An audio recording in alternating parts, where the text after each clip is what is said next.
Hello and welcome to Just Knit Crochet. No. We are not becoming a knitting channel. This is always going to remain a 99.99% crochet, vintage and antique crochet channel. So the title is ever so slightly clickbaity. I didn't learn how to knit literally 5 minutes ago, which is why I put the little quotation marks. But I did pick this up 2 days ago. 2 days. So for 2 days, I have been working with the two main stitches, the purl stitch and the knit stitch. And I have been playing around with the stockinette stitch to try to create ribbing. I mess up every time. Every time I mess up. I can't figure out what a knit looks like and what a purl looks like enough to know that I'm working on top of a knit or a purl. If you're a knitter, you know what I mean. But here is my 1917 Lion Brand book, and I want to play around with a pattern. Can I work? At this point, it's an antique pattern, but we'll call it vintage just because it's within the 1900s. I have not practiced with any of these patterns. I wanted to. I told myself, you can't show these people that you know how to do this if you don't practice, but then it wouldn't be a challenge if I practiced first. So I'm going to work this one. This one stands out to me the mostest. I can see this being a blanket. It's so cool. But anyways, this pattern here, the part I did read, and I had to learn how to do this part. So for the most part, I used this book to learn how to knit for the most part. I really wanted to do this old school style, you know, as if there was no such thing as the internet.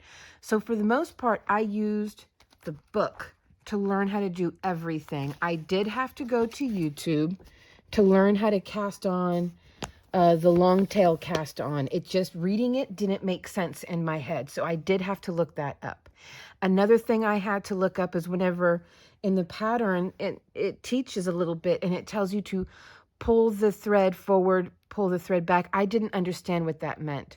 So I did have to look that up. And that's whenever I learned that's how you would like do the stockinette stitches, by going forward and then doing a stitch, then pulling your thread back and doing a stitch, and then forward and doing a stitch. So that wasn't explained very well. In fact, it wasn't explained at all in the book. So those two things I did have to look up. Other than that, learning how to make the stitches, I learned straight from the book. So this is almost, I would say it's 95% 1917 book taught knitting. Here we go. So I'm going to hold everything on this side because that's just, again, I tried doing it on this side and my stitches came out so tight I couldn't even get my needle under them. I just don't have the tension quite right yet.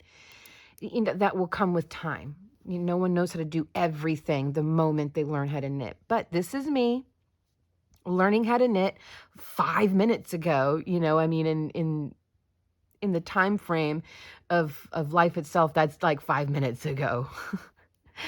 Okay, so this one here says to cast on. Oh, another thing I had to look up. So that's why it's like 95% knit taught. Cast on a number of stitches divisible by 6. So in the video where the girl showed how to do the long tail cast on, she said that what's important is with the long tail cast on, your pattern is probably going to tell you to work a number of stitches. And so what she said is if your stitches are by 5s, then wrap it around, you know, 5 times. If it's a short pattern, you can just keep wrapping and keep wrapping and keep wrapping and count your stitches.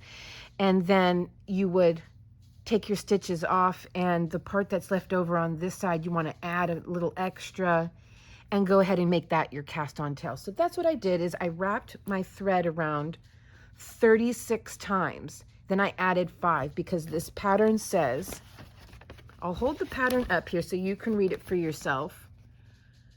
It says to cast on a number of stitches divisible by 6 and add 5. So I did. I cast on 36 stitches and then added 5.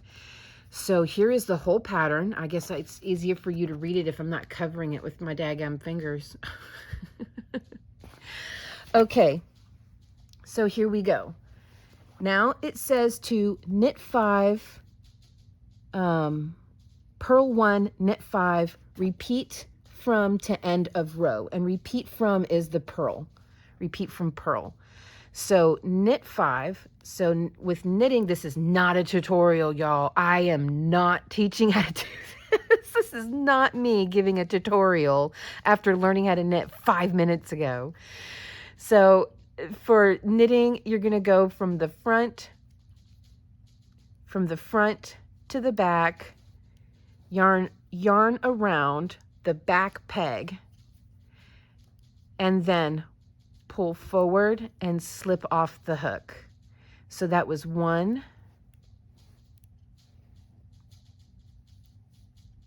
2, oop, oop, oop, oop. Yeah, I'm clumsy with these, y'all.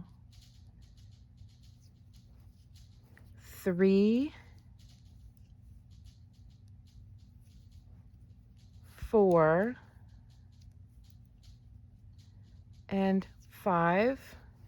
Then it said to purl 1, which means I now need to bring my yarn forward and go from the front to the back. So the way it works out in my mind is purl is front to back. The yarn comes to the front of my work and my needle goes from the front to the back. Then you yarn counterclockwise, or is this, no, counterclockwise around the front needle. So with purl, everything is done in the front. Then you push your thread through the back and pick up that stitch and slip it off. Now with knit, this goes to the back. Oops. So with knit, this goes back to the back and you start working from left to right again and yarning over the back pin. I'm going to refer to these in the vintage terms. These are knitting pins. Okay, so that was 1, 2, 3, 4, and 5. Now I have to bring my thread to the front to work one purl stitch. So yarn comes to the front, pin goes through the front, yarn wraps around counterclockwise the front pin. Then I push the work like that and it comes right off. Now the thread goes to the back for 5 knit stitches. And instead of working from the front, I now work from behind. 1, 2, 3, 4, and 5. Bring my thread to the front, go through the front toward the back, wrap around, push out, there we go. This goes back to the back. So I'm obviously doing this very unsophisticated. You know, I see them, you know, hold their thread like this and they look all, you know, professional and fancy. Wait, how many was that? My problem is I still can't tell the difference by looking at a knit or a purl.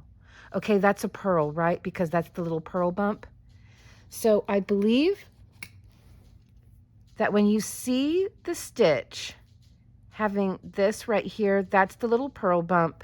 And when you don't have that little horizontal purl bump, you have knit stitches. So that's 1, 2, I believe.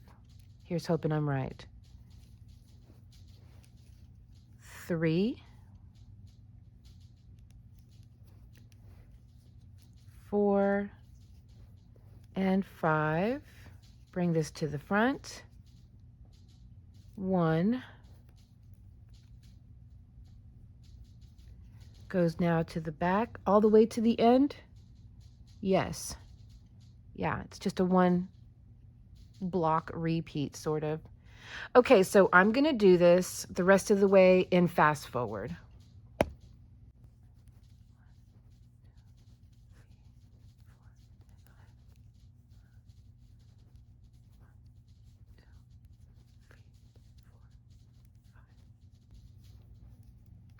Okay, coming up to the end now, that's my purl stitch, and I have perfect 1, 2, 3, 4, 5, exactly how I started. Okay, 1, 2. I'm getting a little faster with it. Oh man, I should have filmed day 1 and day 2. I didn't even think about it. How rude of me, because man, I was all thumbs. I was so slow. I'm still slow. But now here's my thing. My stitches kind of come out a little tight. I'm sure it's because of the way I'm holding it. It's going to be fine for now. And then you turn your work this way. There we go. The needles I got are boy needles. The needles themselves are not marked, so on the packaging, I just punched holes in them like this so that I can store my needles and know exactly what they are, and I just kind of leave that there like that. But these are 5.25 millimeter, 29 inches long, and I got 2 of them. I got the 5.25 millimeter and 5.75 millimeter. My Walmart carried like 5 needle sizes, and they had very tiny and very big. So these were the 2 sort of medium sizes. The points are really nice on them. The points are nice and pointy. These are my favorites. Look at these. Okay, these are the Clover bamboo. These are so freaking smooth. Smooth. But I like the needle, I like the metal better. These are very smooth, but they still cause some drag. I know that's supposed to be good for beginners, but the thing is, I'm not a beginner when it comes to working with yarn and hooks. And I still prefer a slippy situation where my thread just flies right off. But these are wonderful. I have them in 2 different sizes. Now, these are the very first knitting needles I ever bought. And I must have bought these 6 or 7 years ago, 5 or 6 years ago, something like that. And I really didn't know what I was doing. I just knew that I wanted a short pair and a long pair. These are 5 millimeter. These are like 4.5. They're wonderful. But the thing is, I prefer the circular needles. They don't bump the couch or anything. I got these at a thrift shop. They're unbranded, 8 millimeter. I played around with these at first, and these I was really able to figure out how to do the purl stitch with these. These really helped me get the purl stitch. The problem is, they're so big, you know, and these I bought. They were on sale when I was at Joann's once, and they were on sale for like $1.25, so I couldn't resist. They're very long. And these ones are 5.5 millimeter. But again, trying to work with these, just trying to, it's on the couch. It's on the couch. It just, you know, it's not going to work. So I also have a pair of jumbo. They're like that big around. I got at the thrift shop. So, but I like these. The only thing is these are fixed cords, and it's very stiff, very cumbersome. I boiled the cord in boiling water. When I first got them home, they were bent and shaped just like this, and I couldn't unshape them like that. So I didn't dip this part in the boiling water because I didn't want it to detach, but I just held the cord in boiling water and then would not stretch and pull, but would shape and bend to the shape it's at now naturally. So that's where it sits now. So there's a tip or a trick if you want. So I really like the circular needles. So I did go ahead and get myself a set of circular needles for like $25 on Amazon. They're supposed to be interchangeable with they're not swivel though, but they're interchangeable. So I'm not ready to invest a lot of money in knitting needles because I don't know if this is a flash in the pan thing I'm interested in, but anyways, here we go, because crochet still has my whole heart. Okay, so for row 2, it says here to just knit. So K means knit, P means purl. Okay, so this row here, we're just going to knit. Sorry if all I'm doing is talking. I'm very excited about this. You know, I feel like I just discovered a whole new world. I can't sing.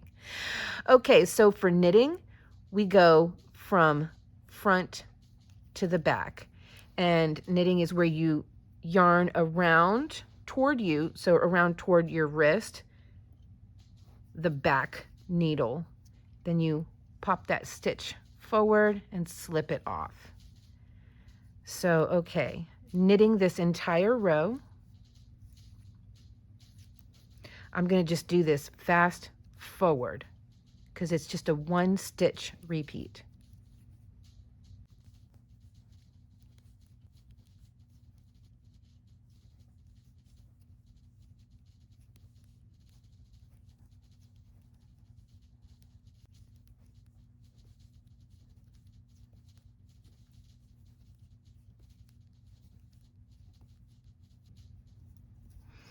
Okay, so that is row 2 knitted. Now row 3, okay, so it says to repeat first and second row alternately until there are 8 rows. Okay, so I'm going to do row 1 again a little bit on camera, then I'll jump off and repeat that until there are 8 rows. So row 1 started with 5 knit stitches. Okay. So 1,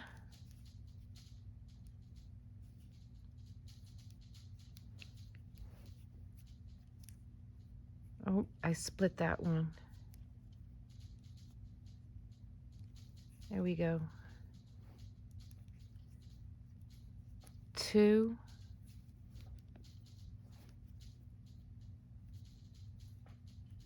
3, 4, and 5. The stitches are just a little tighter than when I first started. That's my tension. I don't have very good tension control yet. That's something that comes with experience, and I don't have any yet. Okay, so then purl 1, throw the thread back, and then knit 5. Okay, so I'm going to do this off camera until there are 8 rows done. 2, 3, 4, and 5. Throw the thread forward and purl 1. Throw the thread back and knit 5. I'll be right back. Okay, so I am at 8 rows, and honestly, I like the way this looks just as is. Like, that's pretty cool.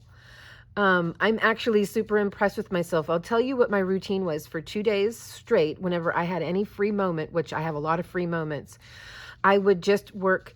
I would knit for 10 rows, and then I would, on that same chunk, I would purl for 10 rows. Then I would do stockinette for 10 rows, then knit, then purl, then stockinette, over and over again, unraveling it, casting on. And I just did that every time I had a free moment for 2 days, and it really sort of locked it in. I feel like I messed up here though. Did I? No, I didn't. Okay. So I like the way this looks just as is right now. That's pretty fun. So let's move on to the next row. And it says here, row 9 purl.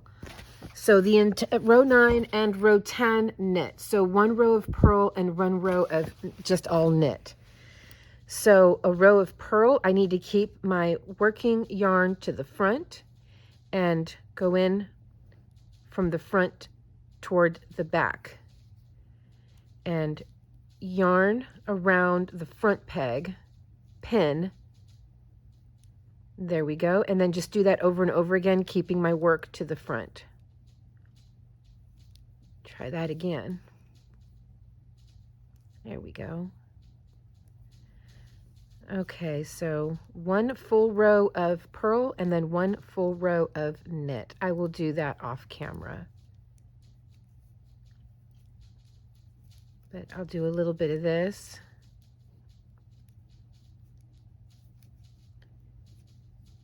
The purling is still, I feel a little unsure with the purling. It's still just a little bit more cumbersome for me than the knitting, the knit stitches. But I'm certain that if I just keep at it, I will obviously get used to it, get more comfortable with it.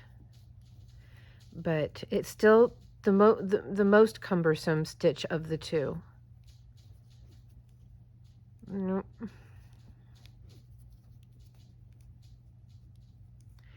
All right. So now you can see my only 2 days of learning how to do this is really showing when it comes to the purl stitch. But I'm getting the hang of it. I'm okay. I'm getting the hang of it. Okay, I'm going to go ahead and do one full row and purl, row 9, and then row 10. I will do that all in knit. And okay, so row 10 is done. Now I am ready for row 11. Oh, my hook is stuck in the couch. Okay, it was stuck in the couch. All right, so row 11 says that we are to knit 2, purl 1, and then the repeat starts here. Knit 5, purl 1, repeat from the knit 5, ending with knit 2, just how we started. Okay, so knit 2, purl 1, and then knit 5, purl 1. Okay, knit 2, so here is 1 and 2.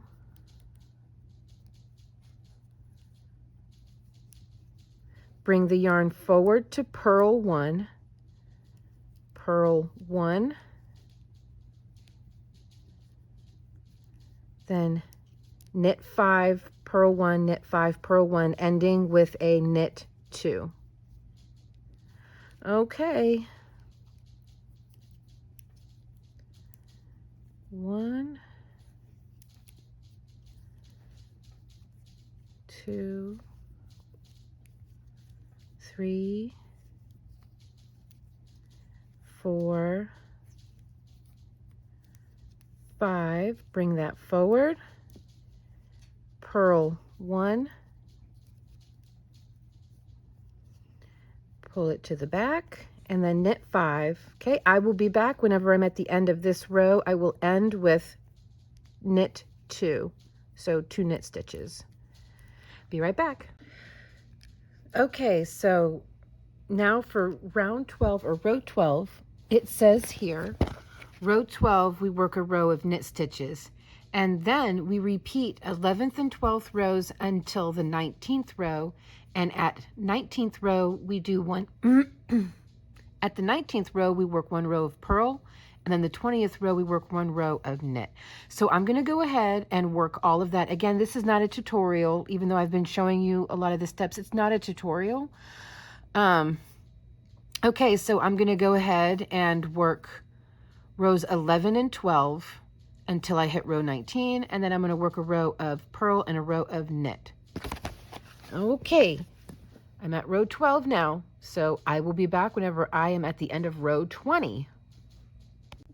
Okay, so I am now up to row 20, and I think it's looking great. I'm really proud of myself right now, considering how terrible my work has looked over the last 2 days. So it basically says to repeat. We're going to repeat these 20 rows over and over again, but I'm going to repeat this bottom section one more time to make it look just like the picture in the book. So I'm going to go ahead and repeat row 1 through 8. Okay, so I will be right back. Okay, now for the tricky part. I already bound off a couple of stitches. I'm not very good at this. Okay, so you're supposed to knit 1 stitch.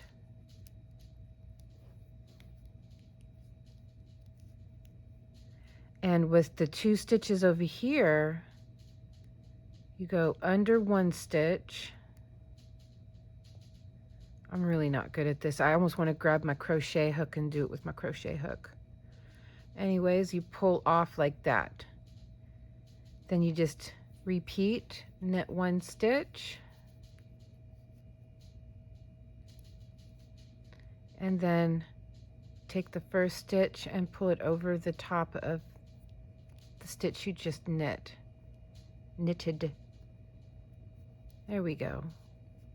One of those things I suppose you get better with time. Experience. Okay.